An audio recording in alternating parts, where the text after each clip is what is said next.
कहानी की शुरुआत एक छोटे से कस्बे से होती है, जहां एक समोसा वाला, जिसका नाम रामू है, अपनी दुकान पर बैठा है। उसकी दुकान बहुत प्रसिद्ध है और लोग उसके समोसों के दीवाने हैं। रामू समोसों की बिक्री से बहुत पैसे कमाता है, लेकिन वह और भी अधिक धन की लालसा में है। उसने सोचा कि अगर वह समोसों में कुछ खास मसाला डाल दे तो उसकी बिक्री और बढ़ जाएगी। एक दिन रामू को एक बूढ़े आदमी से एक रहस्यमय मसाले की कहानी सुनने को मिलती है, जो बहुत स्वादिष्ट होने के साथ साथ जादुई भी है। बूढ़ा कहता है कि यह मसाला खाने वाले को अत्यधिक खुशकिस्मत बना सकता है। रामू उस मसाले को पाने के लिए बूढ़े आदमी के साथ एक खतरनाक सौदा करता है।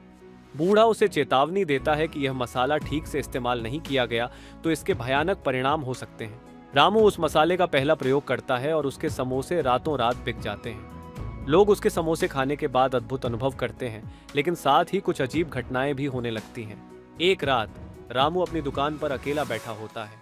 तभी उसे अपने समोसों में से अजीब आवाजें सुनाई देती हैं। वह डर जाता है, लेकिन लालच उसे रोकती है। एक अनजान ग्राहक उसकी दुकान पर आता है और समोसे मांगता है। वह ग्राहक बहुत रहस्यमय है और रामू को उसका चेहरा दिखता नहीं। ग्राहक समोसों के लिए बहुत ज्यादा पैसे देने को तैयार होता है।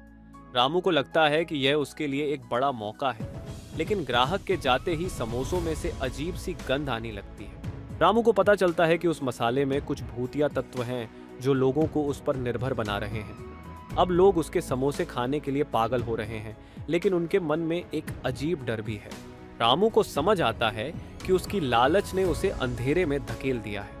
वह उस जादुई मसाले को फेंकने का फैसला करता है, लेकिन ग्राहक उसे रोकता है और उसे अपने जाल में फंसाने की कोशिश करता है। रामू अचानक उस ग्राहक के चेहरे को देखता है और उसे पहचानता है। वह उसी बूढ़े आदमी का युवा रूप है जिसने उसे पहले मसाला दिया था। बूढ़ा कहता है कि उसने रामू को उसके लालच की सजा देने के लिए यह सब किया। रामू अपनी गलती समझता है और अपनी दुकान बंद कर देता है। वह अपने जीवन में संतोष की तलाश में निकल पड़ता है।